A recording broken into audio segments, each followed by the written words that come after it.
He's never fought us. Not us united.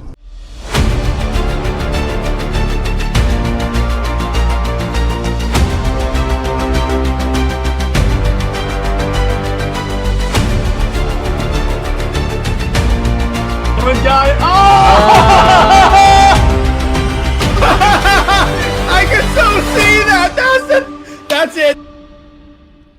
Well, hello there. I didn't see you come in. Welcome to Comics League Rewatch. I'm Jared. I'm here with my co-host, Nick from the Phoenix Press. What's up, dude? I don't know. I'm kind of feeling quite the playboy today.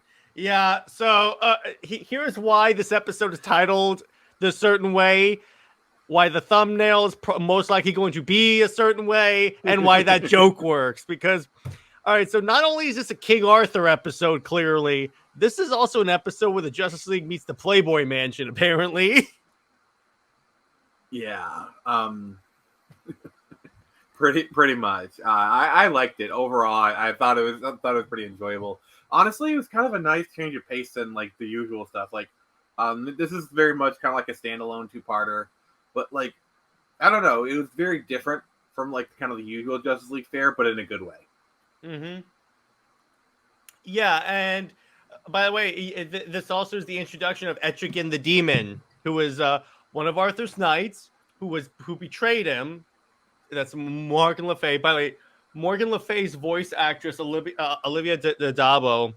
If you've watched first off the Wonder Years, she's the older sister, and if you've seen the Ultimate Avengers movies, she's Black Widow.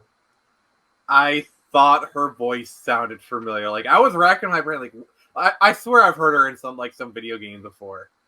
Oh yeah, she's also done gaming before. But yeah, that's the point. Because I was like, is this another Jennifer Hale? Because I was like, is it gonna be? Because it sounded similar to when she did like the Basila accent, but it's not what is the name of the actress?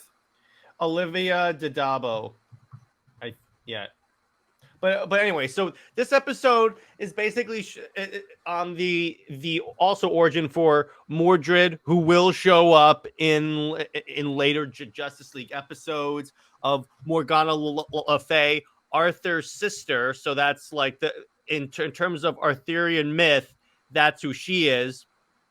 So that's why we have her. And basically, they're going after the Philosopher's Stone.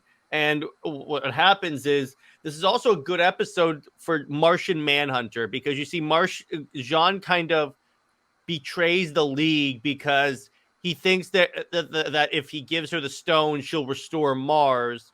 Well, and the bad guys obviously don't follow through on the plan. And but it's also good because it shows John, hey, dude, you're human just like the rest of us. You may look different, but you're still human. Humans make mistakes. And can let's be honest. He betrayed for a very human reason. I don't think I think they kind of okay, we get it. We get it, you know. Mm-hmm. Yeah. You know? But by the way, as a fan of Arthurian myth, this was also a cool episode for me because I grew up reading about King Arthur a lot. So I was like, I saw all the movies. I like the more modern one with what was the one they did where he was a Roman soldier? The one with Clive Owen and Keira Knightley. Yeah, exactly. That one's my favorite. Yeah, that's the one where they tied like you said, they made it more like if Arthurian legend actually happened in that time period. Yeah. Kind of thing. In other words, they Christopher Nolan did kind of, even though it wasn't a Nolan movie, but what I mean, they grounded it. Yeah, obviously I think the addition of the Romans was fine. You know, I like that movie. I thought it was I have no problem with the changes it made because it basically summarized a lot of lore, and it managed to, because there's some elements of King Arthur, if you're going to modernize it, you have to throw out, like the whole sword in the stone thing. I'm like, yeah, you can't. Well, technically they did do the sword in the stone where he's taken out of his father's grave. Plus, let's be honest, the Arthurian myth has been twisted and reworked so many times. There really isn't no true canon. It's the same thing with the Robin Hood. These things are over set half a century old, 1,000 years old. You know, they've been reinterpreted so many times. It's whatever. Now, here's the thing. Would you guys be interested in us covering that King Arthur movie on Comics League Movie Night? Because I would so do that. On one condition, at some point, we need to cover the Merlin TV show. That can be one of your shows because I haven't watched it. So there you go. The BBC one. God, I gotta watch a BBC show. All right, but anyway, all right. BBC makes really good television. Yeah. All their tea. But anyway, going back to hey, if you're not careful, I'll make you watch Doctor Who. Yeah, and I don't want to watch that. I actually not the new Doctor Who, the old Doctor Who. Yeah. So anyway, this episode, the Arthurian myth is fun, but I just love Wonder Woman showing up at the Playboy Mansion. He's got like a Greek statue. He goes, an authentic Greek Roman. And then Flash goes, yeah, I would take her advice. She probably posed for the real one. It's like, oh, a model. It's like, and I love where Flash sees two Playboy girls like in a pool, and he goes, yeah, I gotta go follow up this lead right here. And I'm like, sure you do, Wally. Sure you do. I just love how you could just see like Wonder Woman just internally rolling her eyes. Yeah, she's like, why am I paired with the idiot? I get the feeling that's what a lot of Justice Leaguers feel like when they're when they're paired with Wally. They're like, "Oh, come on!" Because here's the thing about Wally: he's immature, but gosh darn it, is he helpful in the fight? He had at the end. And there's an episode of Justice League Unlimited. You can find this clip on YouTube. It's someone actually took like the music from the Flash moment, the Snyder cut, and put it onto this. It's so badass where he solos Lex Luthor and Brainiac like merged. Like you could argue the Flash when he properly utilizes powers is at his worst is the second most powerful Justice League member. And honestly, and sometimes he can actually be more powerful than Superman. Oh yes. As big of a Superman fan as I am, there's too much stuff that the Flash can do with his speed that I'm like, yeah, properly utilized, there's no way Superman is being the Flash. But even at a base level, he is the second most powerful character. Yeah, 100%. 100%. Like literally, if the Flash wanted to, he could beat Wonder Woman. Yeah. Yeah, and I also love so Harv Hickman is the name of that of the obvious Hugh Hefner guy. They even say it. And they even say the wiki says Harv Hickman is an obvious analog to Playboy publisher Hugh Hefner. Really, where'd I get that idea from? I saw it the minute Flash said, I read the magazines for the articles, and I'm like, okay. They weren't trying to hide it. They weren't trying to hide it. Which I'm like, cool. In a kid's show, they're referencing Playboy. That takes some cojones. Oh, I noticed an Easter egg in the party scene. Mm-hmm. You notice that one character with like the wide brim hat and kind of like the pink mask? I think that's a character from Static Shock. Like one of the heroes that like Static teams up with in Africa wears a very similar outfit. I'm not sure if that's a reference to him, but the outfits look very similar. Yeah. Oh yeah. There's so many references to the old Kid Flash thing. To the point where it's kind of weird that they put it in because remember, in this universe, there's only been one Flash. Mm-hmm. So why would there be a Kid Flash? Maybe it's Bart Impulse from the future. That's true. It could be that. I don't know. We'll see. But Bart West. Yeah, Bart West. Yes, they could do that. But there are a few anachronisms. Like I don't know if that's the right word, but you get my idea. There's a few like continuity, like what that are there purely as Easter eggs and not supposed to make sense with the canon. And there are a few of them that are way more obvious than that. Like what? Name a few. Like in the episode that where they cross over with Batman Beyond, when all of a sudden Jon Stewart turns into Hal Jordan, even though Hal Jordan is not in this universe, it's firmly established. Mm-hmm. So I'm like, okay, of course. That's by the way, I met the voice actor who voiced Hal Jordan, and that I have his autographed picture. It's Jane from Firefly. Yes, but I think in that instance there was like time problems.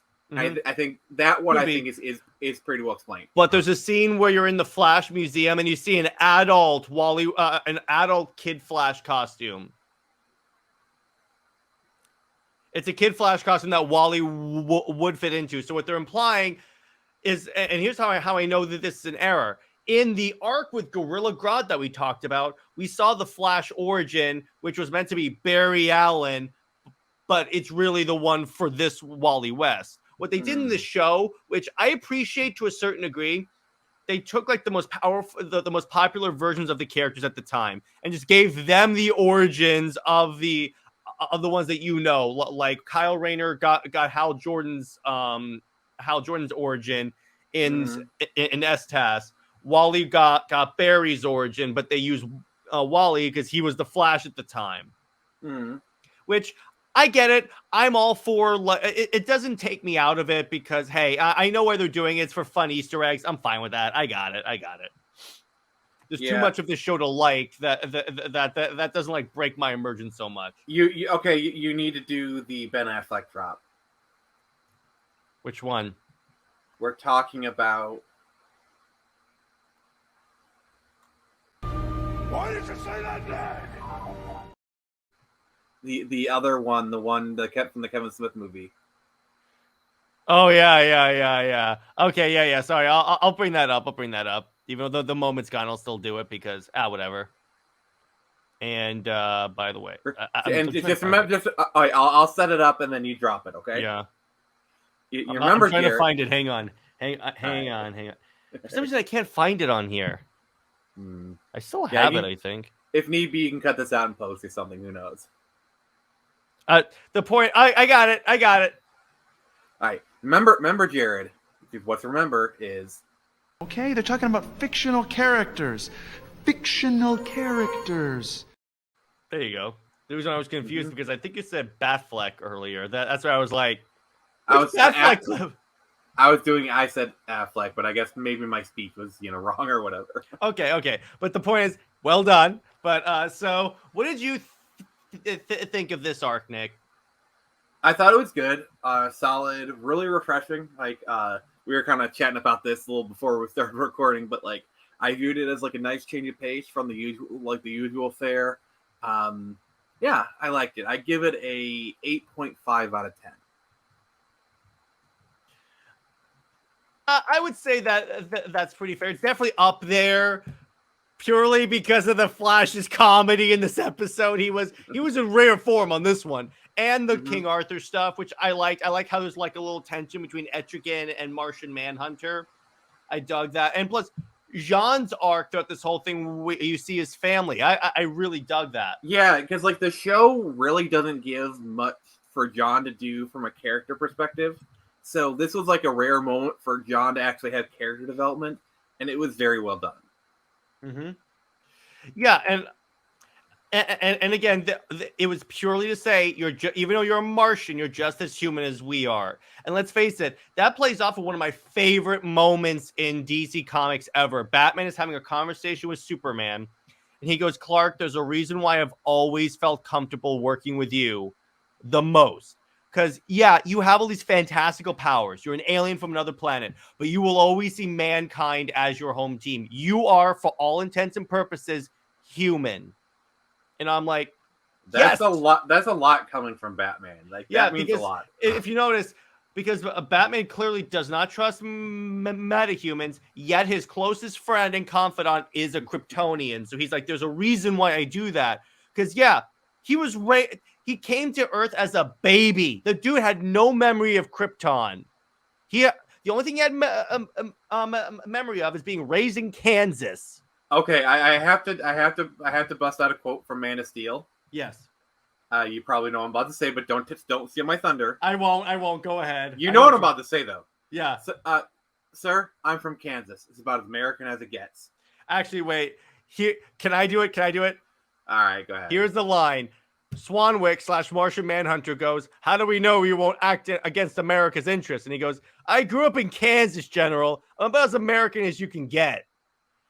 I love, like, for the people who say that version does not get Superman, I direct them to that line. Yeah, like, dude, that line, you have to understand Superman to get that line. And by the way, they say Superman doesn't smile or anything like that. Superman doesn't save people. And I'm like, Literally the first time we see Henry Cavill, he saves an entire oil rig worth of people, and I'm going to make that fan at it. So I give it a solid 8.5 out of 10 because it's super cool. It's not like God tier as opposed to like some of the other ones we will get to. They are very much God tier. Particularly, like, let me put it this way. I give the first arc, the first 3 episodes, a solid 9 out of 10 to maybe a 10 out of 10 because it's a perfect introduction to each of the characters. The way they bring them in, it juggles the cast really well. So far, that's the only one that through this rewatch that I have given a near perfect to perfect score. But trust me, there are going to be a lot of future arcs, Nick. Even season 1, we are going to go like, yeah, I have to give that a solid ranking. Yeah. I'm sure I'll be giving out a couple 10s. And when we get to season 2, it's practically 10 out of 10 out of 10. Remember, there are a couple of plot points that carry season 2. So when we get to season 2, pay attention to everything that is said because that's when it really gets to like this long form story. All right. So that's where we're going to leave it. I think we've talked the hell out of this one. Mm-hmm. And again, certainly enjoyed this arc. Actually, wait, where does this one rank as opposed to the others? I'm not really keeping an official like ranking of these episodes. So yeah, with me, it's not my favorite, but it's also not, it's up there, but it's not like up there, if you know what I'm saying. It's not. Yeah, like... it's very solid. I think this is kind of like middle of the pack for me. Like it's good. It's not like the best, but like it's good. It's solid. It's enjoyable, which honestly is what most of Justice League is anyway. Yeah, in terms of story and everything, and characters is perfect, and I enjoyed it. So on that, like note, here's wait. Yeah, go ahead. Here's the thing. Here's my opinion of Justice League. Justice League's worst episode is still better than the best episodes of like most series. Yeah, I agree with you. Because the worst episodes aren't even bad per se. We're just like, okay. Just kind of keep that in mind as we're ranking these. Just remember, the worst episode of Justice League is still like far better than like the best episode of most series out there. Mm-hmm. So now we'll do a little self promo and then we'll wrap up. So for me, I have a video out right now. I took that scene, Nick, of when John in Man of Steel. Speaking of Man of Steel, you know the whole what was it supposed to do? Just let them die, and it leads into the "You Are My Son" line. That whole thing. I took that and talked about why I think that people took Jonathan Kent's maybe out of context. Yeah, I think it's pretty well good timing too, because I've been seeing a lot of discussion on that scene on like Twitter a lot recently. So I think you're doing pretty well timing with that. Yeah, and if it's popular, and so far it's doing really well, so I may do more of that where like I take other scenes and put them in there. I may even tackle the Martha scene next. We'll see what happens with that one. Well, if you do that, I want in. Yeah, you can do that. Absolutely. Actually, I'm not going to touch the tornado scene because I've admitted that one could have been done better.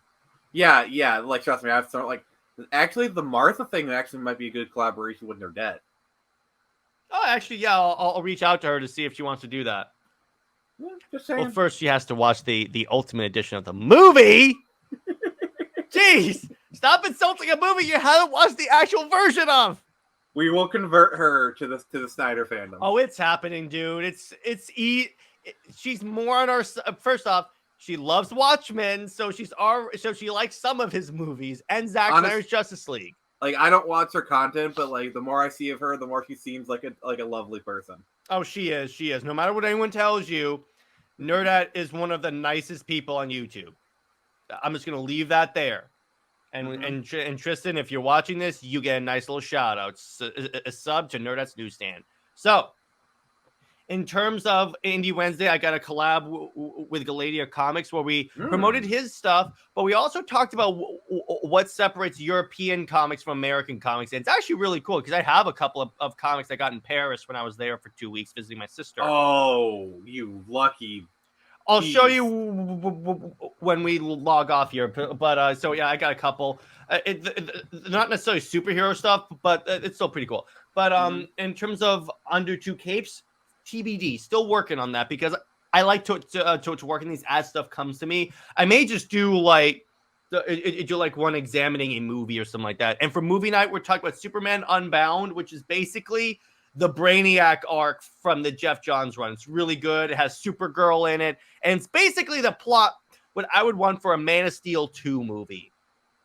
So, quick thing before Nick starts his self-promotion, I just want to say that a certain samurai comic is doing very well. You want to tell us about that, Nick? Oh, yes. So, basically, we're just finishing up day 4 with this one. We're still in week 1. And, yeah, I'm waiting for Jared to kind of pull it up and just see how far we have come. I'm getting it. So keep talking. So, yeah, I just want to say thank you to everyone who has supported me. I'm honestly shocked. You guys are really great. And, yeah. I'll drop the link to sign up or, like, back the project will be in the description of this video. So if you guys are interested, just go into that link and you can back it. Also, I have a special announcement. This will be the first time that I've unveiled this news. Oh, I'm so special. Yes, so I talked to Xevious last night, and he has given the okay. We are at... So, Jared, you're gonna like what you're about to hear. So, for the people who get the Blood and Steel edition, there is going to be an additional item. You will get a signed print of the cover, signed by both Xevious and myself.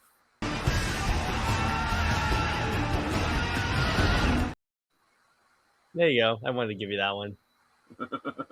So, it's limited to 25 so far. 2 amazingly awesome people. One of them is right above me. The other one is Gamer on Twitter. Shout out to you. You're awesome. And yeah, so make sure to grab those if you want the good stuff. Yeah, exactly. And I've read issues 1 and 2. The series is great. It has my personal endorsement. I reviewed it. We will do an Indie Wednesday discussion about it when it comes out. We'll have Nick on. We'll have everyone that read the book come on. We'll have a lot of fun with it. I just realized you're gonna have doubles of issue 1 and 2 now. I don't care. And by the way, what's funny for those of you that should know, hashtag full circle. Nick and I first got into contact because he contacted me on Twitter to promote issue 2 of 2100 Samurai. Yeah, so things have come hashtag full circle. Yeah, exactly. So, what else do you have coming out on Comics League, Nick? On the Phoenix Press. Sorry about that. So I got the Super Spring Bros coming out on Wednesday. We recorded a really good episode earlier today. Then we got the Friday Night Frenzy coming out this Friday, and then I'll be on. I got like a bunch of interviews scheduled throughout the week. On Wednesday, I'll be on Bianca's channel. I was on her channel before, and she was a very, very great lady. And she's so nice. Yeah, she was, and I'm really excited. I remember when I was on Streacher, I actually picked up a few, so it should be good. And then, yeah, I've been scheduling like crazy, so I'm a busy boy. You're a busy bee. So, yeah. So on that note, everyone, again, back 2100 Samurai. That's the first thing that you need to do. Please do that. Consider it a personal favor, and you will get if you like tell us backed or like give us proof that you backed it, or if you do it on a live stream, we will give you a shout out on the channel. So there you go. Same goes for Friday Night Frenzy. Yep.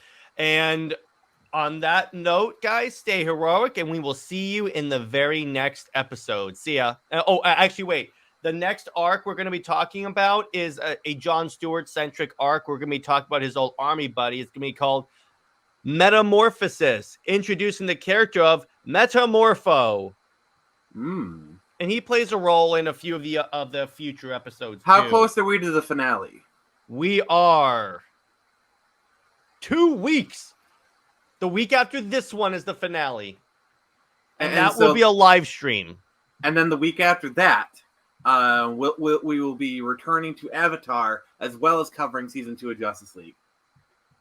Yes, we will. I'm so excited to start covering Avatar again, brother. You have no idea. Yeah, heck yeah. So on that note, everyone stay now. On that note, everyone stay heroic, and I will see you in the next one. Thanks. Bye.